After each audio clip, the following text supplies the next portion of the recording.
Bonjour tout le monde, bienvenue à vous. Bonjour.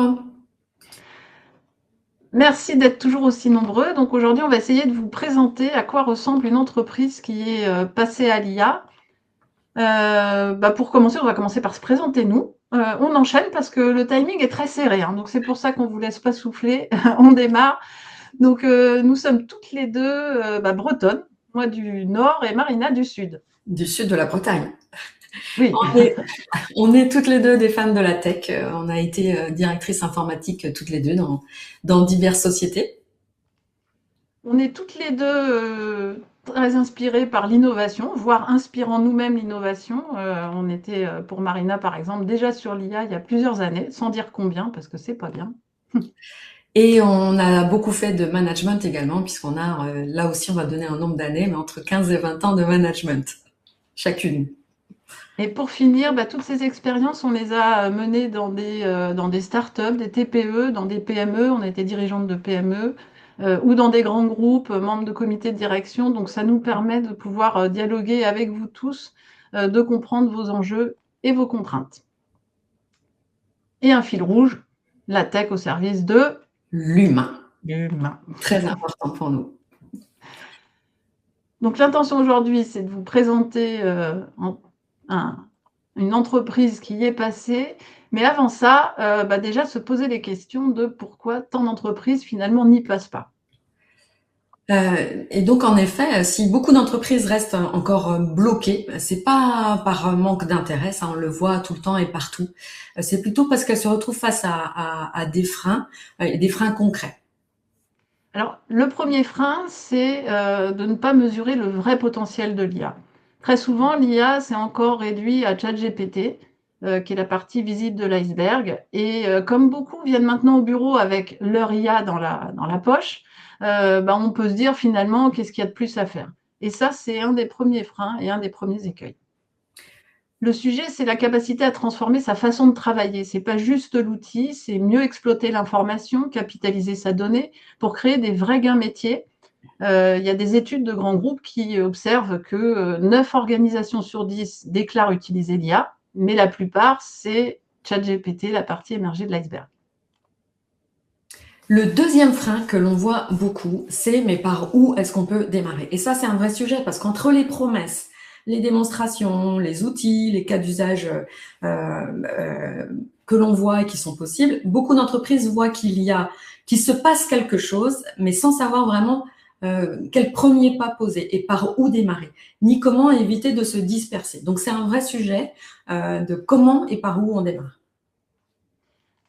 Le troisième frein, c'est qu'on confond souvent outils et usage. On cherche une solution, un abonnement, une plateforme, on a l'habitude d'avoir sourcé nos ERP ou nos logiciels métiers, alors que la vraie question, c'est qu'est-ce qu'on veut faire autrement? Où est-ce que je veux m'alléger? Où est-ce que je veux fiabiliser? Qu'est-ce que j'ai besoin d'accélérer, de mieux préparer? Quelles informations il faudra à ma disposition? Est-ce qu'il y a des tâches répétitives, fastidieuses? Est-ce qu'il y a des activités aujourd'hui qui sont importantes, mais j'ai pas le temps de le faire? Et comment je peux capitaliser et finalement tirer une meilleure partie de mes données. Je sens que j'en ai plein, j'en ai partout. Des fois, c'est des Excel à gauche, à droite. Comment je peux capitaliser tout ça? Et le dernier frein on a observé, c'est la maîtrise des risques. Et c'est un vrai sujet.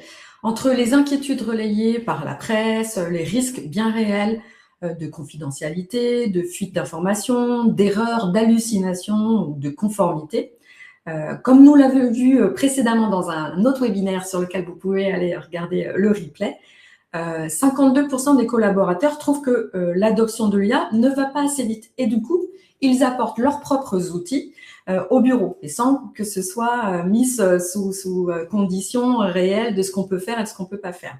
10% des données envoyées du coup dans l'IA sont sensibles, c'est des données d'entreprise qui sont du coup envoyées sur des outils perso et qui sont des données sensibles. Et avec la meilleure intention que soit de la personne, c'est pas de la malveillance, c'est juste elle veut faire avancer plus vite ses travaux.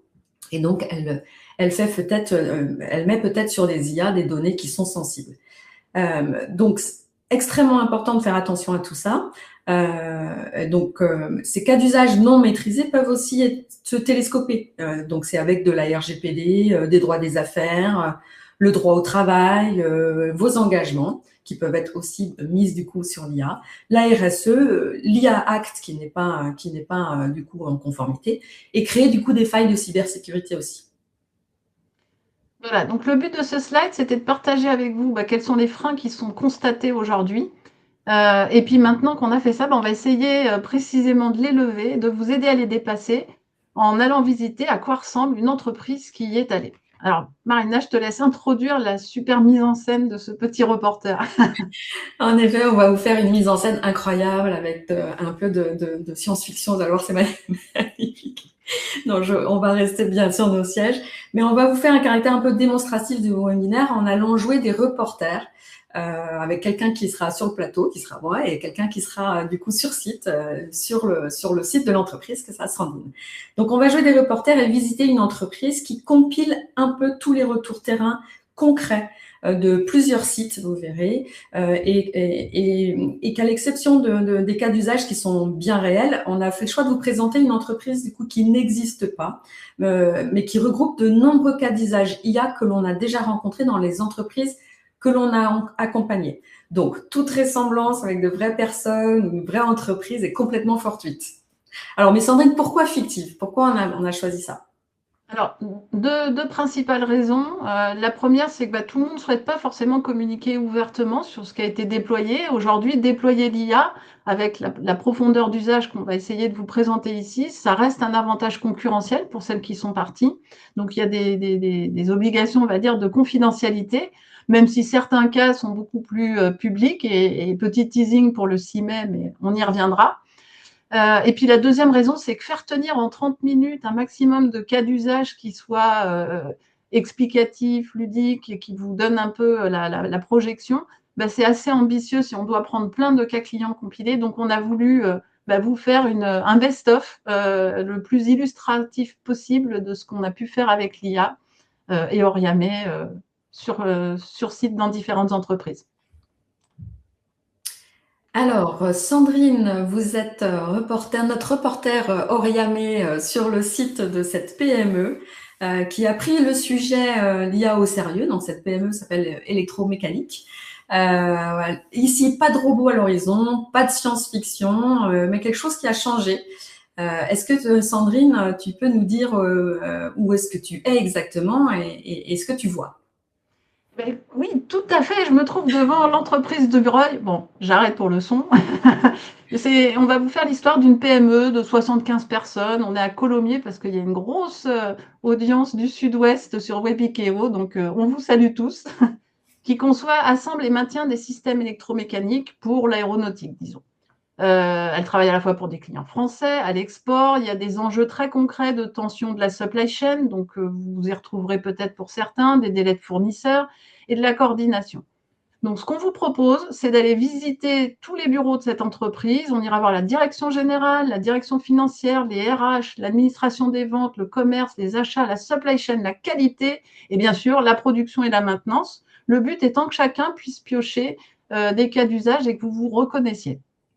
Alors, mais pas que non plus tous ces services, parce qu'en quittant l'entreprise, nous croiserons aussi leur avocat d'affaires, les commissaires aux comptes, les services de propreté sous-traités par une PME locale et enfin un responsable du chantier voisin en construction qui utilise aussi l'IA. Donc, on va avoir un panel très large. Alors, ici, on vous présente Claire Day, qui est la directrice générale de cette entreprise. Et de ma compréhension, Sandrine, l'IA lui permet d'arriver beaucoup plus vite à des prises de décision d'une manière lisible, structurée, exploitable. Est-ce que c'est bien ça? Et concrètement, comment ça se traduit dans son quotidien, Claire? Tout à fait, de façon très concrète, très opérationnelle. Claire m'expliquait que le lundi matin, quand elle arrive, par exemple, elle démarre plus sa semaine avec des masses de mails non lus, des drapeaux rouges dans sa boîte message dans tous les sens pour reconstituer ce qui s'était passé pendant les derniers jours. Elle dispose maintenant d'un assistant IA qui lui a tout préparé, une synthèse claire et compréhensible avec un vocabulaire qu'elle a l'habitude de manipuler, qui est le sien, qui est sa compréhension. Elle y trouve les sujets urgents, les points de vigilance, les décisions en attente, les informations qu'elle doit arbitrer, les alertes clients, fournisseurs, production, ou tout simplement le côté un peu pense-bête qu'elle s'est fait pour garder les éléments clés en tête. Ok, donc si, c'est super intéressant. Si je comprends bien, elle lit pas forcément moins, mais elle lit vraiment mieux et plus ciblée. Elle est plus noyée dans le flux d'informations, mais elle retrouve plus facilement et plus vite une vision d'ensemble.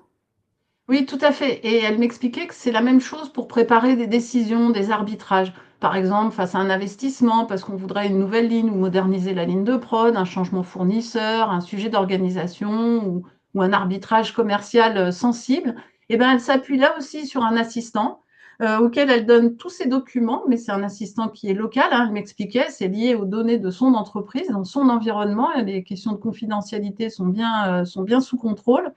Elle partage ses notes, ses tableaux, elle prend l'historique des échanges, les données, et elle formule des hypothèses en posant des questions à toutes ces sources quelque part. Ce qu'elle m'expliquait, c'est que l'outil ne lui donne pas la réponse avec quelle décision on doit prendre, mais il l'aide à structurer sa réflexion, quels sont les avantages, les risques, peser le pour et le contre, challenger des délais, des coûts, les impacts qualité, la relation client, la notoriété, etc. Donc, pas une baguette magique, mais une vraie aide à la préparation et à la prise de décision. Donc, pas de robot, pas de baguette magique, mais de la synthèse de données formulées de façon beaucoup plus concise, plus compréhensive pour mieux décider. Vous m'avez parlé également de signaux faibles. Est-ce que vous pourriez nous en dire plus, Sandrine? Ah oui, alors les signaux faibles, un usage qui est moins connu, mais qui dit quand même un petit peu ce qu'il veut dire et qui est un vrai plus de ce que Claire m'expliquait. C'est un assistant qui veille, cette fois-ci, qui va rapprocher les informations un petit peu partout dans le système d'information, encore une fois, de l'entreprise, et qui va les recroiser pour, même si ça paraît anodin à chaque fois, ben, une fois tout mis ensemble, ça révèle des signaux. Donc, on aurait par exemple une baisse de la satisfaction client qu'on détecte dans le vocabulaire utilisé dans leur mail, un allongement inhabituel des délais de paiement, des tensions en même temps sur le même segment de marché, une hausse des réclamations sur les produits, des variations sur les commandes. Tout ça, c'est des éléments, ce n'est pas des preuves, ce n'est pas des verdicts, et l'IA décide rien, mais ça met des alertes qui l'aident à regarder de plus près. Et pour une dirigeante, ça change énormément de choses, hein. Elle n'est plus à subir ou à découvrir un peu trop tard les sujets, mais ça lui donne une hauteur de vue et une anticipation qui est précieuse. Ok, alors après la direction générale, vous êtes allé voir le directeur financier qui s'appelle Marc V. Et donc, concrètement, qu'est-ce que l'IA change pour cette direction financière? Alors oui, Marc, c'est la DAF, hein, donc l'IA, ça sert pas à faire les comptes à sa place, ça c'est clair. Ça sert surtout pour lui à gagner du temps, en fait, à fiabiliser l'analyse, à mieux préparer ses décisions, une fois de plus, sans perdre le contrôle. Ça, il a tenu à le souligner. Donc, l'IA l'aide à commenter plus vite ses tableaux de gestion. J'ai compris qu'à partir de chiffres du mois, de l'historique et du budget, l'IA propose par exemple des premières lignes d'analyse et des écarts de marge, de trésorerie ou de performance. Marc relie, corrige et valide, c'est bien ça ce qu'il fait? Exactement. On ne change rien sur la méthode de la partie, on va dire, analytique, calculatoire, mais l'IA va l'aider à synthétiser des documents très complexes. Également, il s'occupe de la partie contractuelle et par exemple, pour un contrat fournisseur, un avenant, ben, l'IA va l'aider à faire ressortir rapidement les clauses qui ont des impacts financiers, les pénalités, les délais de paiement, les points qui changent par rapport à la version précédente. Et donc, avec tout ça et l'aide de l'IA, eh ben, ils testent des scénarios. Et s'il se passe telle hypothèse, qu'est-ce que ça a comme impact sur mes pénalités, etc. Et ça lui permet vraiment de projeter les impacts et d'ajuster éventuellement les clauses contractuelles qui lui sont soumises. Donc, autrement dit, l'IA aide Marc, en l'occurrence, donc le DAF de l'entreprise, à analyser plus vite, à mieux structurer aussi l'information et à garder la main sur l'essentiel. Tout à fait. Alors, vous êtes également allé voir Julien, qui est le directeur marketing et commercial. Également, il est responsable de la relation client. Et donc, qu'est-ce qui a changé vraiment dans la mise en place de l'IA dans ce service?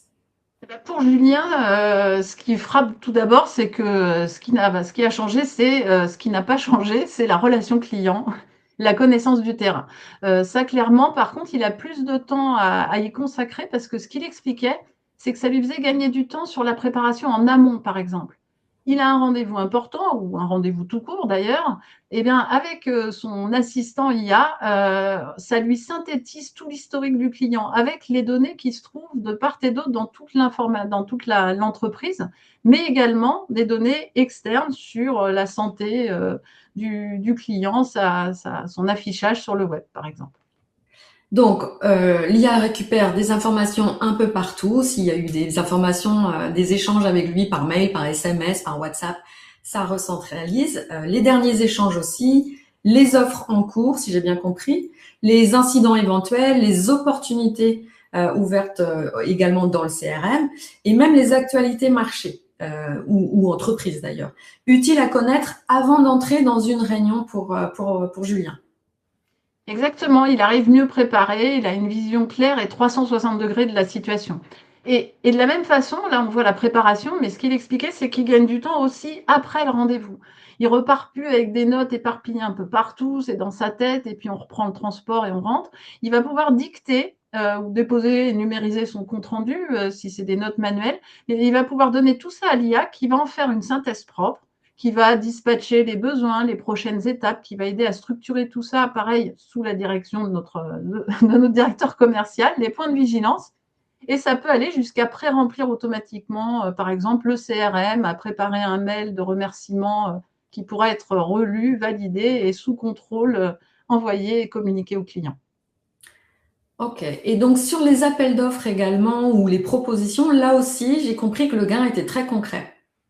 Alors oui, encore un autre cas d'usage qui est toujours, alors là, avec des solutions un peu spécifiques qu'il m'a présentées, puisqu'on va être sous le sceau de la confidentialité, mais ça va lui permettre de charger dans un espace local, on va dire, le cahier des charges, les éléments de contexte client, les références, de donner et de demander une première trame de réponse en s'appuyant sur les données de l'entreprise.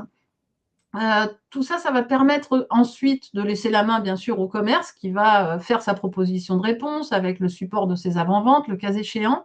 Mais à la fin, une fois qu'ils ont un premier jet de réponse, et ben là, ils le soumettent à un autre agent IA qui va évaluer la réponse avec les yeux du client. Puisqu'on a souvent les grilles de critères d'évaluation de l'appel d'offres, et ben on peut s'auto-évaluer et puis savoir un petit peu d'avance quelle est la note technique de notre réponse. Donc, c'était pareil, un autre cas pour les appels d'offres. Un autre cas très intéressant que vous m'avez partagé en préparant ce plateau, Sandrine, c'est l'agent de simulation de situation. C'est en fait un agent IA qui traite des objections et entraîne les commerciaux comme s'ils étaient des pilotes d'avion et qu'on s'entraînait. Et donc, par exemple, avant un rendez-vous un peu sensible, on peut simuler un client difficile, tester des objections de prix, de délai, de concurrence, ou s'entraîner à défendre une proposition.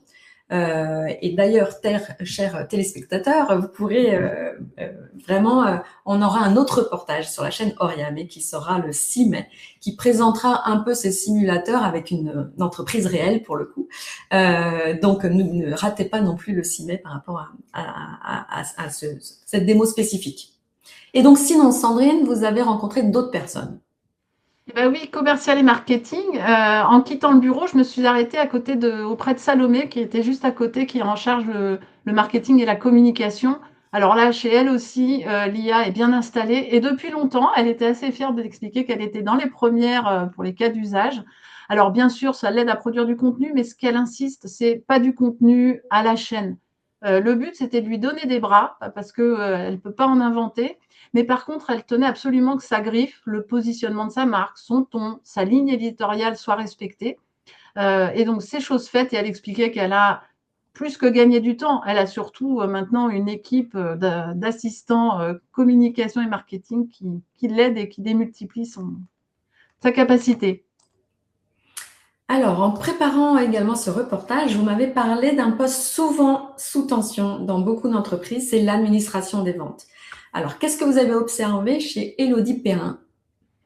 Alors oui, l'administration des ventes, ils sont au carrefour de tout. Il y a les clients, les commerciaux, la production, la logistique. Il y a souvent des interactions avec la qualité et la compta, puisqu'on va saisir les commandes. Et donc, son sujet, c'était de pouvoir, enfin, pas seulement, mais non seulement de répondre vite, ce qui est déjà un vrai sujet en soi, mais c'était d'avoir cette vision, pareil, 360 avec les différents services et les différentes informations.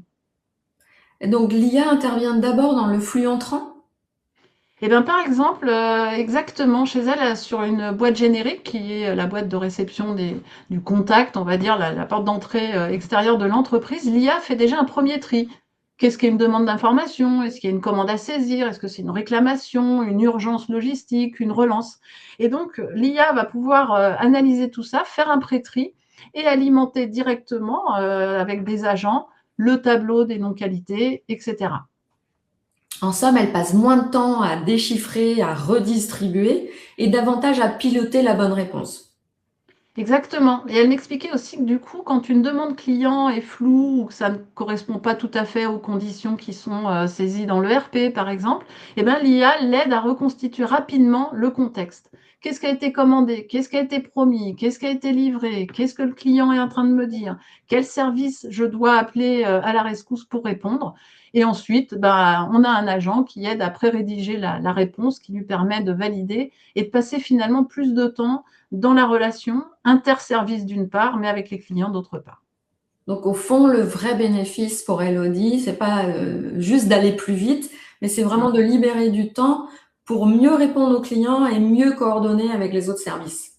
Ok. tout à fait. Alors, et du côté des ressources humaines, j'imagine aussi que le sujet est particulièrement sensible.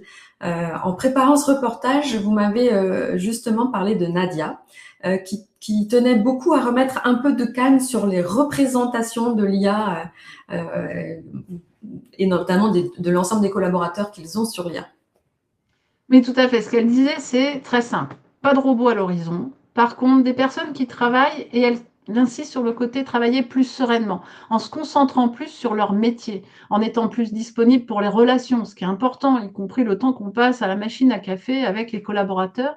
Donc pour elle, c'est pas un sujet de remplacement, c'est un sujet d'appui, de clarté et d'accompagnement. Mais concrètement, ça ressemble à quoi son quotidien, du coup, avec l'IA? Alors oui, il y a l'IA pour ses collègues et les services, mais il y a son propre usage où, par exemple, lorsqu'elle doit rédiger ou mettre à jour une fiche de poste, eh ben, on part plus de la feuille blanche, on réinvente pas tout à chaque fois. Elle s'appuie sur un assistant qui va structurer la première trame, reformuler les missions, clarifier les compétences, adapter le niveau de langage, etc. Et c'est la même logique pour préparer les entretiens. L'IA, pardon, l'aide à organiser ses questions, structurer ses points, se préparer, se challenger pour être sûr de ne pas oublier aucun sujet sensible lors de l'entretien. Et vous m'aviez parlé aussi d'un usage intéressant sur les feedbacks et les verbatims de collaborateurs. Oui, ben, un petit peu comme en finance, on connaît bien les moyennes arithmétiques des chiffres, et ben, elle avait besoin de faire sa moyenne, d'analyser des grosses masses de verbatim lors des enquêtes qualité annuelles. Et donc là, avec l'IA, ça va beaucoup plus vite. Ça lui fait ressortir les thèmes récurrents, les irritants, les attentes. Ça loupe absolument rien malgré des kilomètres, des fois, de remontée des collaborateurs. Donc, elle l'utilise pour faire ce type d'analyse. Et elle l'utilise aussi, elle m'expliquait, pour onboarder les nouveaux collaborateurs, où ils ont mis en place un petit chatbot interne qui fait les FAQ collaborateurs qui répondent aux premières questions et qui lui libère aussi un petit peu plus de temps pour les sujets de fond. Alors, ce qui a été très clarifiant, éclairant pour Nadia aussi, c'était du coup que elle pouvait utiliser l'IA en local, c'est-à-dire que quand elle injectait ses verbatims, etc., il n'y avait aucune donnée qui sortait de l'entreprise. Ça restait vraiment au sein de son entreprise et dans son périmètre à elle. Et ça, c'est important, je pense, de le redire. Alors, on passe à la production du coup de le responsable production. Donc, qu'est-ce que sur ce service-là, l'IA change vraiment sur le terrain là pour le coup? Alors oui, sur le terrain, la réponse, elle était très concrète. Il n'était pas question d'avoir un outil de plus. Mais par contre, il a été très preneur, et on va voir les cas d'usage, d'une meilleure circulation de l'information et un moyen de capter l'essentiel en le libérant de la ressaisie dans des tas de documents, ce qui lui permet d'être plus sur le terrain, là où il aime bien être. Et donc concrètement, Thomas, quels usages fait-il lui de l'IA? Alors, bah, le premier cas, c'est que ça l'aide à formaliser plus rapidement des consignes, des modes opératoires pour qu'ils soient plus clairs et plus faciles à transmettre aux équipes. À partir d'une dictée orale, parce que c'était le plus naturel pour lui, l'assistant IA va produire les documents et ensuite il y a un flux qui les fait valider bah, par la qualité, pour la conformité et puis la mise en forme avec la communication. Et ces données-là, eh ben, ils les ont alimentés pour faire des assistants aux opérateurs de ligne. Ce sont des petits agents de support, des guides méthodologiques, pardon. L'IA répond à leur premier niveau de questions, leur rappelle une procédure, et donc tout ça a été fait de façon, ce qu'ils me disaient, hyper intuitive, puisqu'on parle à la machine. Donc les opérateurs se sentent plus autonomes et plus responsabilisés également. Donc l'IA est vraiment là en appui au quotidien pour Thomas. Oui, tout à fait. Il l'utilise aussi, par exemple, pour la résolution de problèmes.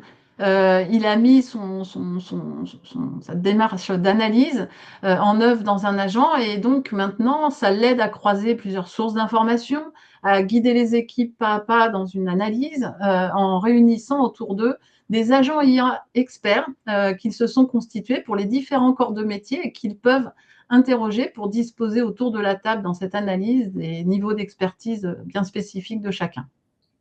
Et vous me parliez également d'un enjeu de traçabilité, structurer les comptes rendus, capter les retours d'expérience à la voix, au vocal, mieux capitaliser pour l'amélioration continue. Autrement dit, l'IA aide aussi à mieux transmettre, à mieux formaliser, à mieux apprendre de l'expérience. Tout à fait. Mieux faire le lien avec les machines pour quelqu'un qui est sur le terrain avec les deux mains libres, c'est bien pratique. Et alors, le service suivant que vous êtes allé voir, c'est le service de la qualité. Et dans les fonctions donc qualité et conformité, qu'est-ce que l'IA change concrètement? Alors là, l'idée, c'est pas d'aller plus vite, mais ce qu'elle apprécie, c'est surtout de pouvoir vraiment, ce qu'elle m'a dit, faire son métier avec plus de valeur et moins de temps perdu à rechercher, reformuler, reconstituer l'information. Ok, donc concrètement, à quoi ça sert au quotidien? Il me semble avoir notamment compris que les collaborateurs avaient accès à un chatbot interne capable de répondre aux questions fréquentes à partir des procédures existantes, là encore en local, chez elles, chez Oui, eux. tout à fait. Et ça fluidifie l'accès à l'information. Elle expliquait qu'elle a, elle a produit énormément de documents et que pour autant, elle était sollicitée beaucoup par les opérateurs, ce qui faisait un goulot d'étranglement en période de rush. Donc maintenant, les collaborateurs peuvent directement interroger, on va dire, les procédures qualité qui existent. Sophie utilise aussi l'IA pour synthétiser les écarts, les non-conformités. Là, cette fois-ci, l'idée, c'est d'aller plus vite à l'essentiel, de cibler, de prioriser ses actions, lesquelles actions sont aussi assistées dans le plan de suivi des actions avec un agent qui l'aide à structurer, à mettre à jour et à relancer plus facilement les différentes parties prenantes. Et donc, plus largement, si on parle de conformité, normalisation et de standard, qu'est-ce qu'il en est?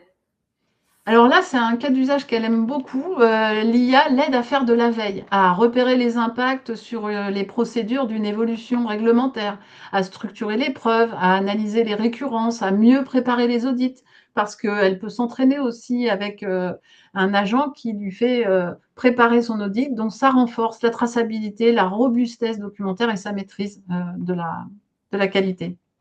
Donc, si j'ai bien compris et que je synthétise, l'IA lui permet vraiment de consacrer moins de temps à la recherche d'informations Mm. et davantage à anticiper, sécuriser, fiabiliser et faire vivre la qualité au sein de son entreprise. Ok, parfait. On passe à l'autre service. Vous n'avez pas chômé, vous êtes passé dans tous les services, il y en a beaucoup. Un peu Alors, partout. on passe au service achat et supply chain avec Vincent. Il me semble que l'enjeu est moins d'avoir plus d'informations, mais d'arriver à mieux la coordonner, parce qu'il a déjà beaucoup d'informations. Oui, donc Vincent, responsable achat, supply chain, lui, il a de l'information qui a été dispersée et il dit quand on s'est dispersé, on subit, quand c'est structuré, je peux piloter. Donc ça l'aide à anticiper et arbitrer. Ok, et j'imagine que ça vaut aussi pour tous les échanges avec les fournisseurs qui sont conséquents.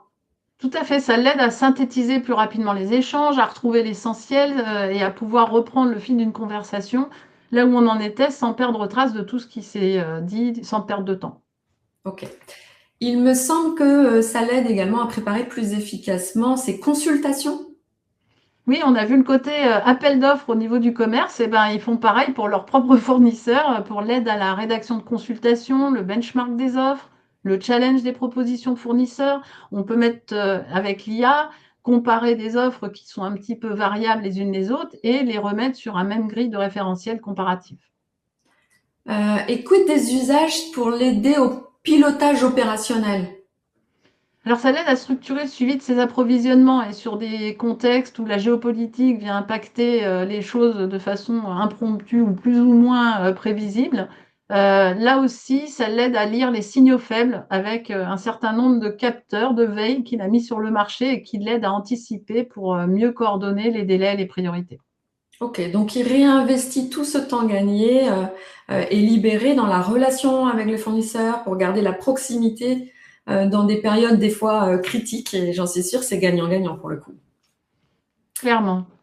Alors, un autre service, vous êtes allé voir Laura, qui est coordinatrice logistique, sur un poste d'interface entre l'atelier, l'ADV, le transport, le planning. Il me semble que le vrai enjeu, là, c'est d'éviter de passer son temps à recoller les morceaux un peu de tout le monde.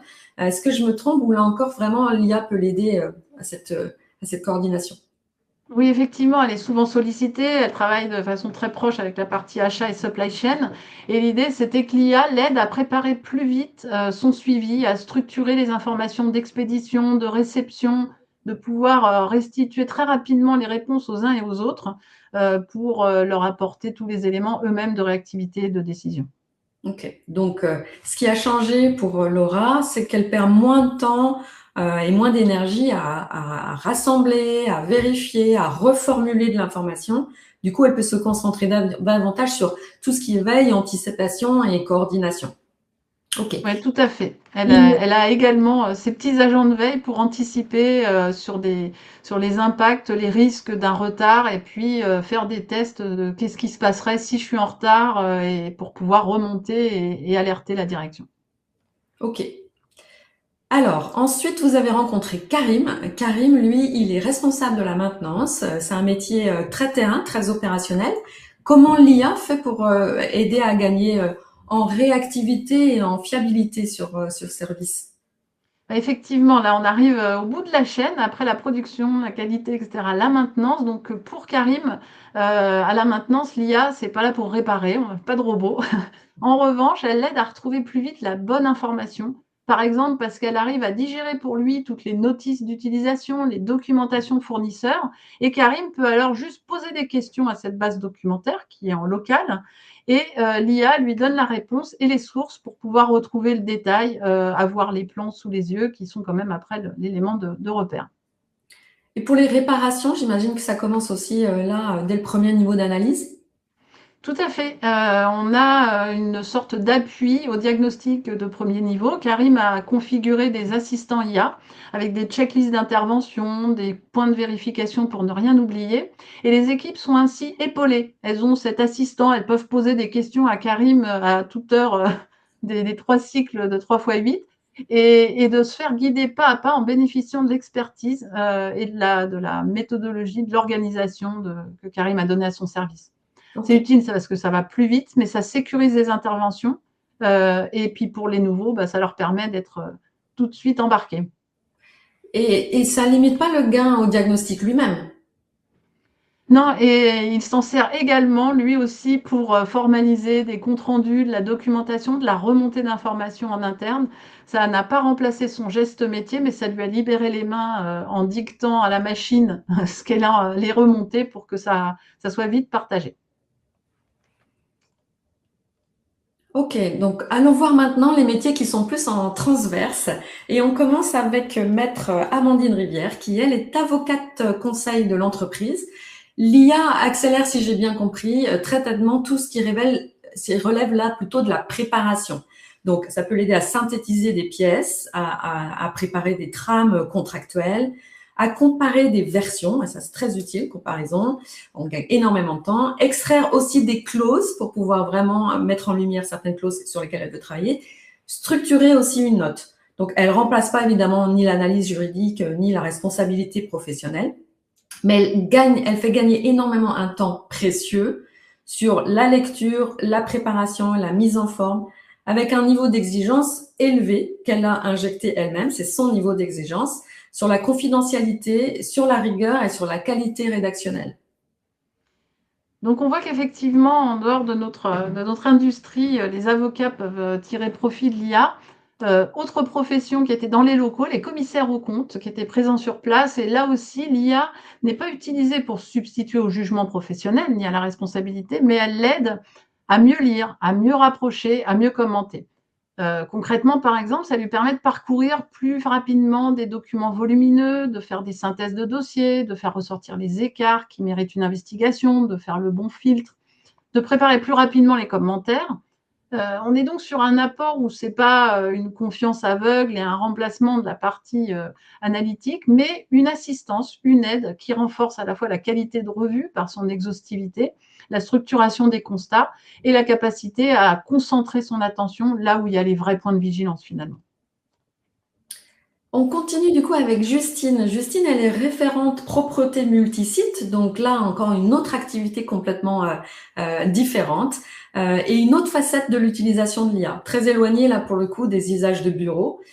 Ici, l'IA sert d'abord, si j'ai bien compris, à parler, à signaler, à faire remonter de l'information de manière efficace.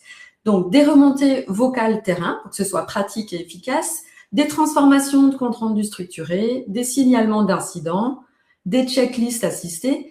Tout cela simplifie, je l'ai bien compris en vous écoutant avec ce reportage, que le quotidien d'une professionnelle qui a très peu de temps administratif et beaucoup de coordination à assurer. Donc, une manière très concrète pour elle de rappeler que l'IA peut aussi être utile loin d'un bureau et d'un clavier. Oui, et toujours loin du bureau et des claviers, et ben, en partant, on avait le chantier à côté, puisqu'il y a un entrepôt qui est en train de se construire juste à côté de notre industrie. Et on avait Camille Rocher, maître d'œuvre en charge des travaux. Alors pour lui, l'IA, c'est un appui pour gérer notamment toute la masse documentaire. Ça l'aide à synthétiser les normes, les prescriptions, à préparer des dossiers, à rédiger les comptes rendus et à dispatcher les plans d'action sur les différents intervenants sur le chantier. Donc là encore, hein, il n'est pas question de retirer la responsabilité du jugement, mais par contre, ça permet d'aborder plus sereinement un volume d'informations qui est complexe, qui est technique, qui est sensible, avec une vision 100% 360 degrés de tout ce qui se passe. Ok, donc on va maintenant quitter nos casquettes de reporter. Très bonne journée à vous, Sandrine. On quitte le terrain, le plateau télé, pour revenir vraiment dans ce webinaire. Et donc, après ce magnifique reportage qu'on vous a fait, ce qu'on voulait vous partager avec vous, c'était que cette transformation, elle est d'abord concrète. On ne parle pas d'une promesse abstraite. On voit des effets très visibles dans le quotidien, avec moins de ressaisie, une information mieux structurée, des analyses plus rapides et une meilleure fluidité entre les équipes. Donc, du très concret. C'est aussi quelque chose qui est très accessible. Ce qu'on a vu, ça ne concerne pas des entreprises de la guerre des étoiles. On est sur des éléments qui sont factuels. Ça peut être des fichiers Excel que vous avez de partout. Ça peut être vos outils métiers classiques. Donc, l'essentiel, c'est que dans beaucoup de cas, les usages, ils partent de besoins très simples, très opérationnels et ils se construisent progressivement à partir de l'existant. Pas besoin d'une maturité particulière pour démarrer. Ce qu'on a observé aussi en accompagnant les entreprises sur cette transformation, en mettant de l'IA au centre de leurs activités, c'est que cette transformation, elle donne envie aux équipes. Même si au départ, il y a un peu d'appréhension, qui disent ça va prendre mon job, ça leur donne vraiment envie parce qu'elles améliorent vraiment la façon de travailler. Elles permettent de consacrer plus de temps au vrai métier, le métier pur de ce qui anime les personnes, de mieux coordonner, de mieux anticiper et de mieux piloter de façon plus éclairée. Donc, au fond, l'IA n'est pas seulement là une technologie, c'est ce qu'on voit régulièrement, ou de l'automatisation. C'est un vrai levier de transformation qui est utile, progressif, activable pour créer de la valeur à tous les niveaux de l'entreprise. Alors, une fois qu'on a dit ça, j'espère qu'on vous a embarqué avec nous dans cette entreprise du futur et que c'est la vôtre dès demain. Et donc, par où commencer? Donc, nous, ce qu'on vous propose, on a mis en place, et c'est tout ça qui a nourri notre réflexion et la mise en place de cette méthodologie, c'est de vous guider. On vous guide de A à Z sur le déploiement de l'IA pour arriver à cette entreprise cible. Première étape, ce qui est important, c'est l'orientation, la prise de vue. Donc, on va venir accompagner le management, la direction, et on peut intervenir en codir, en séminaire. On vous fait des formations actions, le but étant que vous soyez capable d'exprimer un schéma directeur pour savoir où vous voulez aller. La deuxième étape, ça va être de vous accompagner, c'est plus une partie conseil sur l'établissement de la feuille de route, où on va pouvoir, on le voit, trouver tout un tas de cas d'usage, mais on va les prioriser.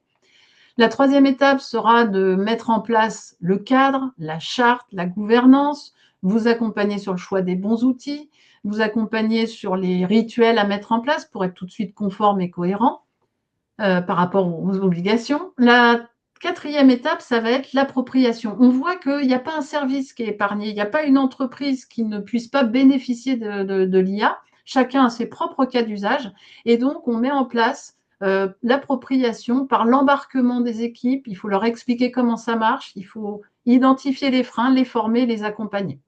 Et enfin, si vous avez besoin, on peut vous accompagner pour réaliser pour vous les premiers assistants, les premiers agents, des automatisations, travailler sur vos datas. L'idée, c'est de vous donner ensuite les clés pour l'autonomie, parce qu'on en est convaincu, l'IA, chacun doit se l'approprier, l'adopter et être autonome par rapport à ça. Donc, on vous a présenté la méthodologie. Là, on vous présente la palette entière des services d'Oriamé, de ce qu'on vous propose.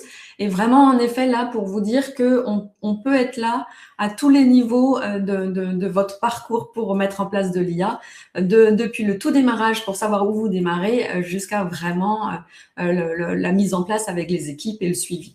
Alors, toute la palette, la première, c'est vraiment de l'acculturation et c'est hyper important que tout le monde ait le même niveau d'information. Donc, les dimensions de l'IA, ce que c'est que l'IA, les enjeux, les impacts, les risques, d'avoir l'acculturation générale au sein de l'entreprise et dans tous les services. Le deuxième, la deuxième palette qu'on a, c'est le conseil, la stratégie, la gouvernance.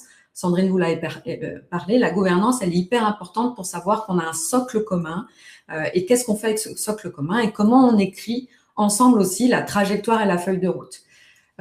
Ensuite, on fait des formations IA pour vraiment faire monter en compétence toutes les personnes dans vos entreprises sur comment est-ce qu'on met en place de l'IA, mais aussi des formations qui sont plus sur les métiers actuels, mais qui sont augmentées par l'IA, c'est-à-dire des formations, par exemple, sur un manager.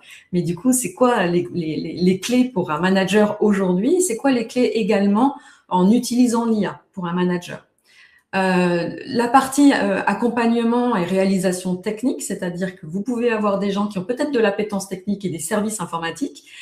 Certains sauront voir comment mettre en place de l'IA avec les agents jusqu'à l'automatisation et autres, mais peut-être il y a moins d'appétence et on prend tout le monde par la main avec le niveau où la personne elle en est et là où elle a envie d'aller en fonction des services et de votre volonté au sein de l'entreprise. Un point extrêmement important, c'est la capitalisation sur la data et les connaissances. Parce qu'en effet, sans data structurée ou sans connaissances que l'on garde avec le turnover, avec les départs en retraite, on voit que les sachants est un vrai sujet. Donc, comment est-ce qu'on capitalise sur la connaissance de votre entreprise? Ça aussi, c'est un point extrêmement important. Et le dernier volet, évidemment, c'est l'accompagnement humain parce qu'il est extrêmement important. On ne fait pas de projets comme ceci, des projets de transformation, sans embarquer tout le monde. Et donc, en allant comprendre aussi ce qui se joue pour tout le monde. Il peut se jouer des freins, des doutes, des peurs. Et c'est vraiment ça qu'il faut aller regarder aussi pour voir comment on accompagne tout le monde.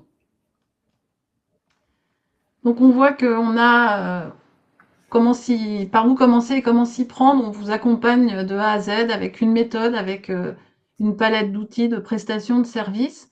Ce qui est important, c'est que finalement, contrairement aux idées reçues, le problème, c'est pas de trouver des cas d'usage. En tout cas, pas avec nous, vous l'aurez compris. Mais ça sera de prioriser les bons selon vos enjeux, votre stratégie, de faire les bons choix technologiques en tenant compte de la confidentialité, la sécurité, la résilience, et d'embarquer tout le monde pour cette transformation. Par où commencer? C'est certainement pas en effet par une baguette magique et une recette miracle. Non, c'est plus par un simple et pas non plus par un simple catalogue d'outils. Hein. C'est facile d'avoir des outils, mais c'est une vraie transformation. Donc il y a vraiment des choses à mettre en place avec chacun et à son rythme et à son niveau. C'est aussi peut-être et surtout du coup de l'expertise qu'il faut, de l'expérience, de la connaissance de ce qui se passe dans une entreprise et aussi d'un écosystème d'accompagnement qui peut faire la différence selon nous. Donc une méthode structurée pour éviter vraiment l'effet tunnel, c'est-à-dire se focaliser trop longtemps dans une direction avec une seule idée sans prendre du recul. Éviter aussi la procrastination IA, on l'a appelé comme ça, où on a l'impression d'avancer parce qu'on utilise beaucoup de l'IA, mais en fait rien n'est structuré et en réalité on tourne en boucle et on démultiplie des cas d'usage mais qui n'ont pas forcément des enjeux majeurs pour l'entreprise. C'est également une capacité à faire le lien entre la technologie qui se cache derrière tout ça et elle est certes, assez poussée et avancée, mais elle est très accessible, le métier, le management et le business. L'idée, c'est d'aligner tout, et de pouvoir, mettre, en cohérence tout cet ensemble. Donc ça, c'est vraiment quelque chose qui est à cœur, qui est lié à nos parcours, à nos expériences et notre ADN. Et c'est quelque chose que nous incarnons et que dont nous portons garant avec les équipes de nos ambassadeurs qui sont certifiés selon nos exigences. Des formations, et ça c'est hyper important, des formations conçues pour de l'action immédiate. Pas pour rester théorique, mais vraiment avec des formulations plus techniques, mais proposées du coup en fragmentation, 3 fois 2 heures ou plus une fois 1 heure, mais en vraiment pour regarder, pour donner de l'information, de la pratique, voir la personne en autonomie, ce qu'elle est en capacité de faire, et de reprendre après cette autonomie là où elle a eu des difficultés et de continuer à la faire progresser et la former sur son parcours en fait. Donc pour avoir vraiment une appropriation et une mise en application de situations professionnelles en intercession. Et donc pour faire tout ça, on s'appuie, on l'avait sur nos schémas tout à l'heure, sur notre plateforme de pilotage. L'idée, c'est de vous accompagner pour suivre les usages, de mesurer la transformation. On va suivre et assister à la mise en œuvre des équipes qui viennent d'être formées et comme on le disait avec Marina, en intercession, de les aider à le mettre en application. Mais on va vous aider aussi à piloter avec le support de nos experts métiers l'atteinte des objectifs de votre transformation. Et une capacité aussi du coup, à réaliser les premières briques techniques et transmettre aux équipes. Ça, c'est important de se dire qu'en effet, en fonction des appétences techniques et des services que vous avez, de vous mettre aussi en autonomie, de pouvoir faire vous-même l'IA et donc de faire monter en compétence les équipes. On est aussi membre vous le voyez avec nos logos ci-dessous, de la French Tech, du hub de l'IA, etc. Ce qui nous donne accès à beaucoup de contenu, à du réseau et un écosystème aussi qui, selon nous, fait également la différence. Et on le disait, on peut réaliser ces premières briques techniques, on vous accompagne. Alors, c'est pas, même si on est d'anciennes DSI et qu'on a même développé à certaines époques, c'est évidemment pas nécessairement nous qui sommes à la manœuvre ici, mais on a des équipes de 30 à 50 personnes qui vont pouvoir intervenir chacun sur leur spécialité et ça va nous aider à vous accompagner dans les choix technologiques en fonction de vos exigences, en tenant compte aujourd'hui de critères souvent qui sont des exigences de souveraineté, de résilience.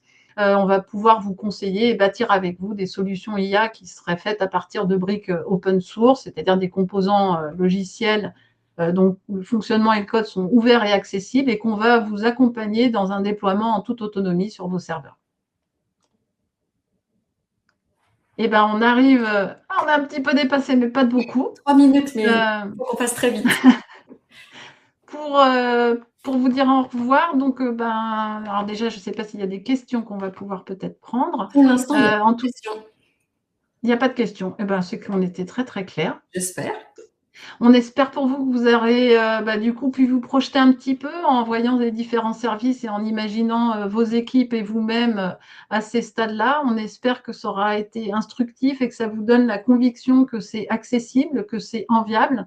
Et puis, on l'espère un petit peu que vous pouvez compter sur nous pour vous guider pas à pas avec méthode pour comprendre vos enjeux, vous accompagner avec l'expertise qu'il faut dans la réalisation. Et donc, s'il n'y a pas de questions, eh ben, nous aurons les slides. Ils sont effectivement disponibles en téléchargement sur le support. Le côté reportage photo les rend pas tous très explicites, mais n'hésitez pas, on est là pour apporter des bandes son dans une réunion dédiée ou une intervention avec vous et vos collègues en dédié, il n'y a pas de souci.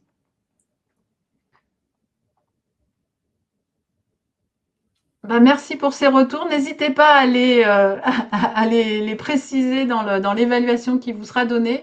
Un bon appétit à vous tous, une bonne continuation. Et puis, ben, il y a le QR code et le lien si vous souhaitez remplir notre petit formulaire. On vous propose, par rapport à quelques questions qu'on vous pose, eh ben, de vous faire une projection de à quoi ressemblerait votre entreprise de demain avec l'IA et de vous partager tout ça dans un rendez-vous de 30 minutes ou plus, selon les besoins qui vous sera offert. N'hésitez pas, en effet, on est là pour répondre à vos questions. Eh ben, bonne journée à tous. À bientôt. Bon appétit. Au revoir.